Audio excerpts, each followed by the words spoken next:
सिर्फ एक supplement add करके राहुल अपनी परफॉर्मेंस को यहाँ से यहाँ ले गया और वो सप्लीमेंट है क्रेटीन। स्पोर्ट्स न्यूट्रिशन की दुनिया में सबसे ज्यादा डिस्कस और रिसर्च सप्लीमेंट। लेकिन क्रेटीन एक्चुअली है क्या? ये काम क्या करता है? कैसे काम करता है? और क्या खाने से भी हमें क्रेटीन मिल सकता है? इन सब सवालों का जवाब समझने के लिए सबसे पहले आइए हम लोग समझते हैं कि क्रेटीन एक्चुअली है क्या। सबसे पहले एक इंपॉर्टेंट बात, क्रेटीन सिर्फ एक सप्लीमेंट पाउडर का नाम नहीं है। क्रेटीन एक नेचुरली अकरिंग कंपाउंड है जो हमारी बॉडी में पहले से ही होता है। हमारी बॉडी खुद भी क्रेटीन बनाती है और कुछ क्रेटीन हमें खाने के थ्रू भी मिलता है।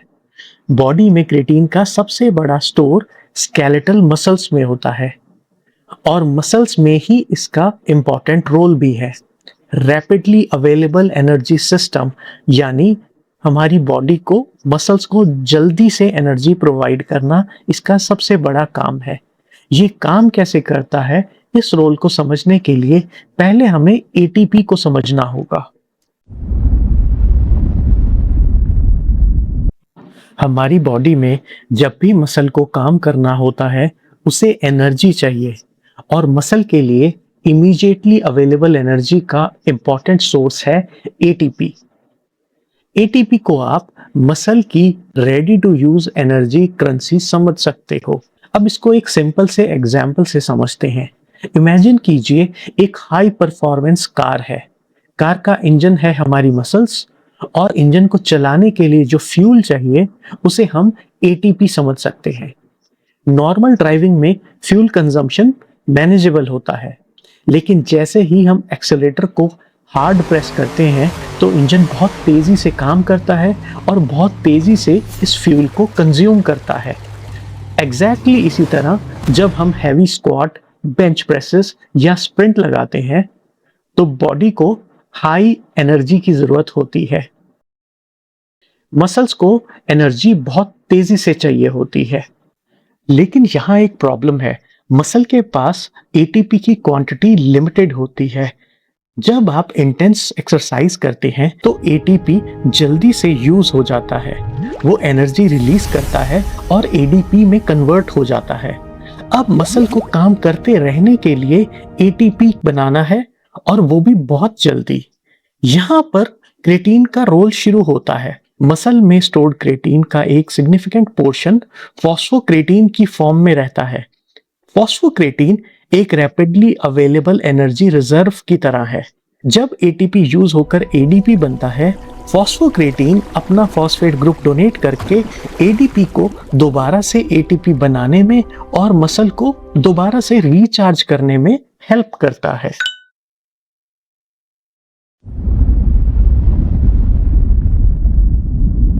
अब जब मैकेनिज्म समझ में आ गया है, अगला सवाल उठता है कि कितना क्रेटीन लेना चाहिए। 2026 में publish review creatine supplementation and exercise के अनुसार ज्यादातर लोगों के लिए डेली मेंटेनेंस के लिए 3 से 5 ग्राम क्रेटीन मोनोहाइड्रेट एक प्रैक्टिकल डोजेज है। एक दूसरा ऑप्शन आता है लोडिंग फेज।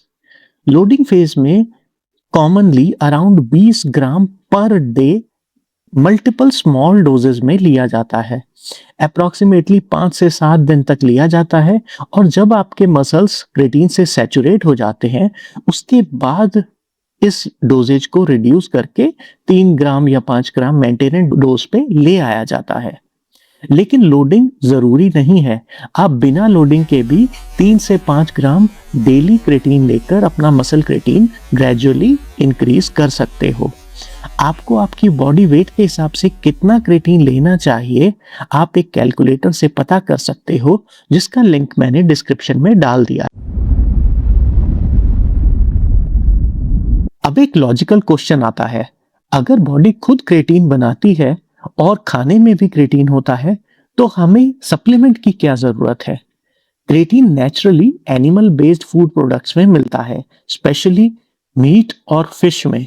इसलिए टेक्निकली क्रेटीन सिर्फ सप्लीमेंट से ही नहीं मिलता, आप अपनी डाइट के थ्रू भी क्रिएटिन कंज्यूम करते हो।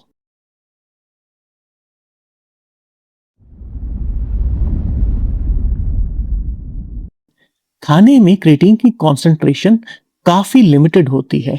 जैसे कि अगर आपको डेली 3 ग्राम क्रिएटिन चाहिए तो उसके लिए आपको डेली 1 kg मटन खाना होगा, और हर आदमी के लिए रोज इतनी क्वांटिटी कंज्यूम करना प्रैक्टिकल नहीं होता। वेजिटेरियन और वीगन लोगों के लिए तो ये इम्पॉसिबल है।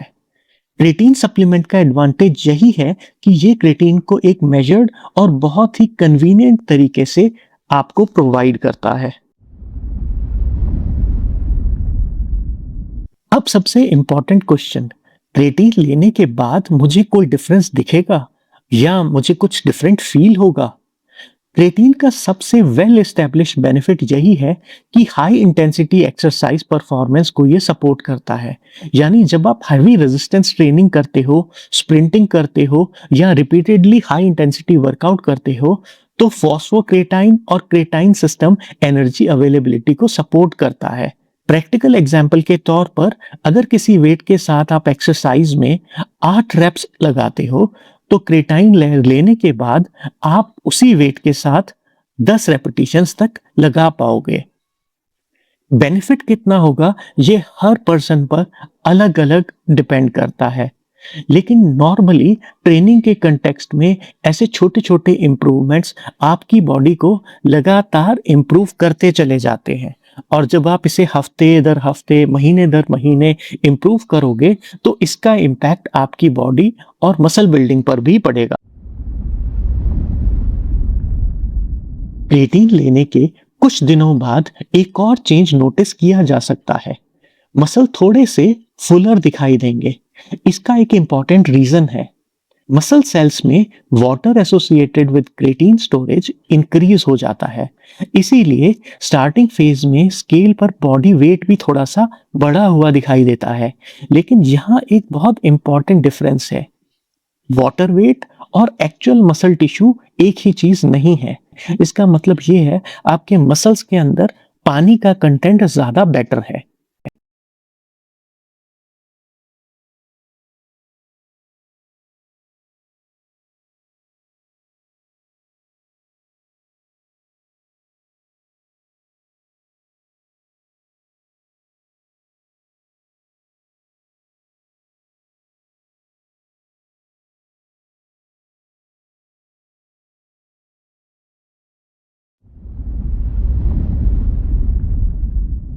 क्योंकि क्रिएटिन से परफॉर्मेंस इंप्रूव होती है और इनडायरेक्टली मसल ग्रोथ में भी हेल्प करता है, तो बहुत सारे लोग क्रिएटिन को स्टेरॉइड से कंपेयर करते हैं।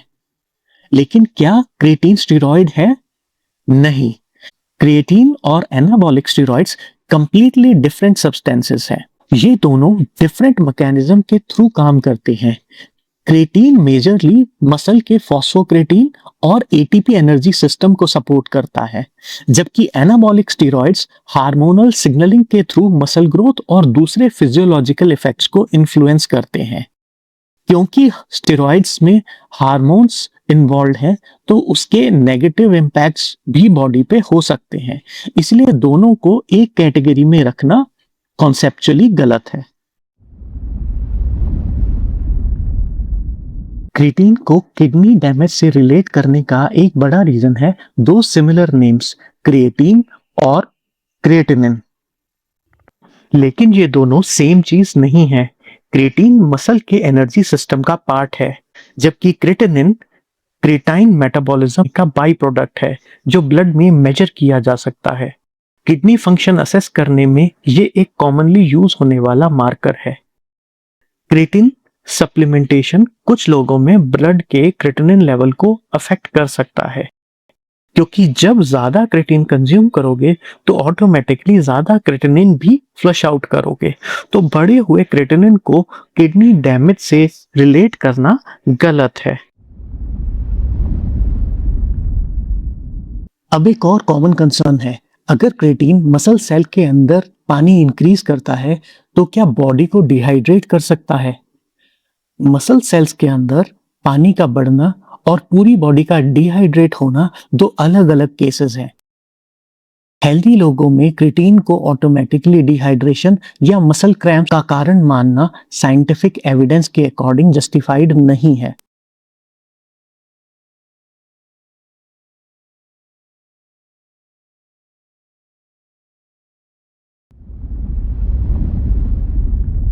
क्रिएटिन के साथ सबसे फ्रीक्वेंटली डिस्कस्ड कंसर्न है हेयर लॉस। इस कंसर्न का कनेक्शन मेजरली डीएचटी डाइहाइड्रोटेस्टोस्टेरोन से जुड़ी रिसर्च से आया है। कुछ रिसर्च के अनुसार क्रिएटिन सप्लीमेंटेशन के बाद डीएचटी लेवल्स में चेंजेस ऑब्जर्व किए गए हैं, लेकिन डीएचटी लेवल में चेंज होना और क्रिएटिन को डायरेक्टली हेयर लॉस का कॉज प्रूव करना दोनों अलग बातें हैं।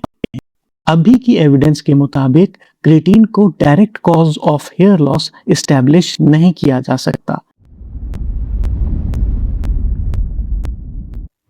अभी तक हम क्रिएटिन को मेनली मसल्स के नजरिए से देख रहे थे, लेकिन क्रिएटिन का काम सिर्फ मसल्स तक ही लिमिटेड नहीं है। हमारा ब्रेन भी लगातार एनर्जी यूज करता है और ब्रेन के अंदर भी क्रिएटिन के एक इम्पॉर्टेंट एनर्जी सिस्टम का हिस्सा है। इसी वजह से रिसर्चर्स ने ये जानने की कोशिश शुरू की कि क्रिएटिन लेने से दिमाग की वर्किंग पर भी कोई असर पड़ता है या नहीं।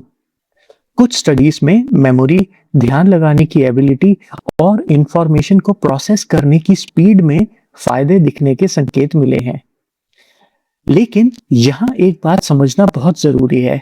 मसल्स और एक्सरसाइज परफॉर्मेंस के मामले में क्रिएटिन के फायदों का सबूत काफी मजबूत है, लेकिन दिमाग या याददाश्त से जुड़े फायदों पर रिसर्च अभी उतनी पक्की नहीं हुई है। सरल शब्दों में मैं ये कह सकता हूँ कि ब्रेन के लिए क्रिएटिन एक प्रॉमिसिंग एरिया तो है, लेकिन इससे मिलने वाले फायदों को लेकर रिसर्च अभी चल रही है, तो कुछ भी पक्का कहना अभी जल्दबाजी होगी। अब आता है एक प्रैक्टिकल क्वेश्चन, क्रिएटिन कब लेना चाहिए? प्री वर्कआउट, पोस्ट वर्कआउट, सुबह, शाम को? तो ये समझिए कि क्रिएटिन कैफीन की तरह इमीडिएट स्टिमुलेंट नहीं है। इसका ऑब्जेक्टिव मसल क्रिएटिन स्टोर को इंक्रीज और मेंटेन करना है। इसीलिए एग्जैक्ट टाइमिंग से काफी ज्यादा इंपॉर्टेंट है डेली उसको कंज्यूम करना। आपने सुना होगा कि क्रिएटिन को बनाना या जूस के साथ लेना चाहिए। इस रिकमेंडेशन के पीछे एक रीजन है। कार्बोहाइड्रेट्स इंसुलिन रिस्पॉन्स को बढ़ा देते हैं और इंसुलिन क्रिएटिन रिटेंशन और मसल अपटेक को सपोर्ट करता है। लेकिन इसका मतलब ये नहीं है कि क्रिएटिन को काम करने के लिए केला या जूस की ज़रूरत है। आप क्रिएटिन को सिंपल पानी के साथ भी ले सकते हैं। अगर आप वर्कआउट के आसपास ऑलरेडी बनाना या जूस या कोई भी कार्बोहाइड्रेट कंटेनिंग मील लेते हैं, तो उसके साथ क्रिएटिन लेना एक कन्वीनियंट और बेटर ऑप्शन है। अब आता है कंज्यूमर के पॉइंट ऑफ व्यू से प्रैक्टिकल क्वेश्चन। मार्केट में इतने सारे क्रिएटिन प्रोडक्ट्स अवेलेबल हैं, तो कौन सा लेना चाहिए? क्रिएटिन मोनोहाइड्रेट, क्रिएटिन HCl और इसके अलावा भी कई फॉर्म्स मार्केट में मिल जाती हैं। पैकेजिंग और मार्केटिंग आपको ये बिलीव करा सकते हैं कि हर नया फॉर्म प्रीवियस फॉर्म से बेटर है, लेकिन सप्लीमेंट चूज करते वक्त हमें मार्केटिंग से ज्यादा एविडेंस देखना चाहिए। कौन सी फॉर्म सबसे बेस्ट स्टडीड है, एक्स्ट्रा प्राइस का कोई मीनिंगफुल बेनिफिट है या नहीं, प्रोडक्ट की प्योरिटी, क्वालिटी, टेस्टिंग कैसी है। इसीलिए एक अच्छे ब्रांड का, रिलायबल ब्रांड का क्रिएटिन मोनोहाइड्रेट सबसे अच्छी ऑप्शन होगा। एक और क्वेश्चन दिमाग में आता है कि अगर क्रिएटिन लेना बंद कर दिया तो क्या मैं अपनी सारी मसल्स लूज कर दूंगा? नहीं, क्रिएटिन सप्लीमेंटेशन बंद करने के बाद मसल क्रिएटिन स्टोर्स धीरे धीरे अपने प्रीवियस लेवल्स पे पहुंच जाएंगे। इसके साथ मसल्स में जो एसोसिएटेड एडिशनल वाटर है वो भी धीरे धीरे रिड्यूस होके नॉर्मल लेवल्स पे आ जाएगा।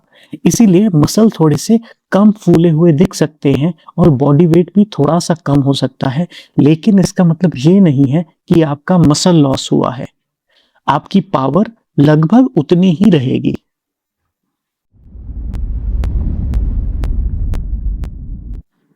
तो क्रेटीन को अगर सिंपल कॉन्सेप्ट में समझना हो, क्रेटीन एक नेचुरली अकरिंग कंपाउंड है जो बॉडी के रैपिड एनर्जी सिस्टम में एक इंपॉर्टेंट रोल प्ले करता है। क्रेटीन सप्लीमेंट मसल में क्रेटीन स्टोर्स को बढ़ाता है, जिससे फॉस्फोक्रेटीन सिस्टम हाई इंटेंसिटी एक्सरसाइज के दौरान एटीपी को रैपिडली रीजनरेट करने में सपोर्ट करता है। क्रेटीन कोई जादू नहीं है, लेकिन साइंस के हिसाब से ये उन कुछ सप्लीमेंट में से एक है जिसका परफॉर्मेंस और मसल डेवलपमेंट के कंटेक्स्ट में जेन्युइन कंट्रीब्यूशन है। अगर आप क्रेटीन कंज्यूम कर रहे हो तो कमेंट्स में आपका कंज्यूम कर रहे हो और कोई उसके बेनिफिट्स या साइड इफेक्ट्स आपको लगे तो जरूर कमेंट्स में बताइए।